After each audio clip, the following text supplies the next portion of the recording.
So here we have the Ford Fiesta on a 14 plate. I'm going to start off by showing you around the outside of the car, and then we'll hop in and run through some controls on the inside. From the outside though, you can see it's a 5-door car with alloy wheels and tinted windows.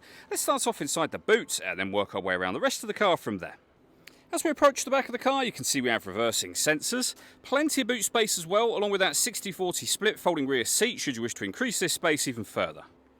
Okay, so we're just going to work our way back around to the front of the car, and then we'll hop in and run through some controls on the inside from there. But now that we've done a full circle of it, you can see it's in lovely condition the whole way round. Just briefly before we climb in, I think it's well worth seeing the interior from this exterior point of view. There's plenty to run through on the dashboard, so let's hop in and we'll do that now. Okay, now that we're inside the car, we're going to start with the dials. On the left-hand side, we have the rev counter. On the right-hand side, the speedometer. In the middle at the bottom, the fuel gauge. And then above that, we have the main trip computer, which includes the coolant temperature gauge. And as you can see, the total miles for this car, which are only 13,026. So very low mileage for the car's age. Every push of the button on the end of the indicator stalk will give you a different piece of trip computer information as well.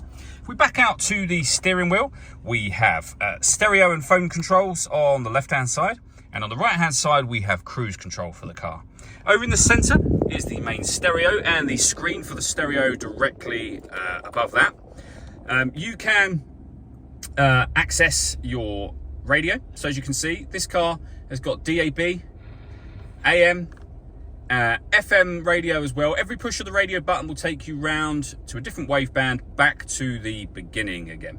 If you want to listen to your own music, you can do so via the CD player. You can also use the auxiliary input, which is being displayed on screen now.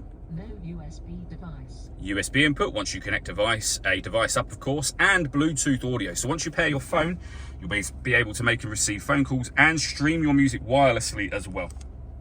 Pairing your phone is done by hitting the phone button and following the instructions on screen, and all the other music options I went through, where every push of this button takes you to one of those. We have the main volume for the stereo just here. You can access your satellite navigation.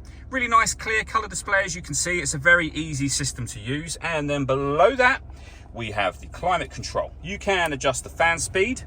You can adjust the temperature, of course, the direction the air is being distributed in, and when you're happy with those settings, air conditioning's on at the minute, that's off. Back on again, or hit auto. The car will now take control of the fan speed and direction of the air to maintain the temperature that you've asked for.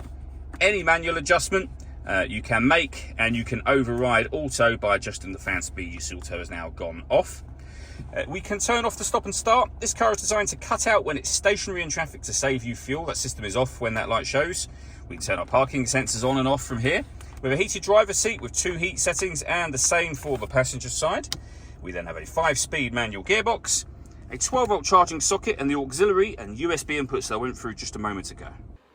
All that leaves me to say is thank you for taking the time to watch this video. If you'd like to come and see the car in person and have a test drive, please feel free to give us a call here at Surrey Specialist Cars. We'd love to hear from you soon.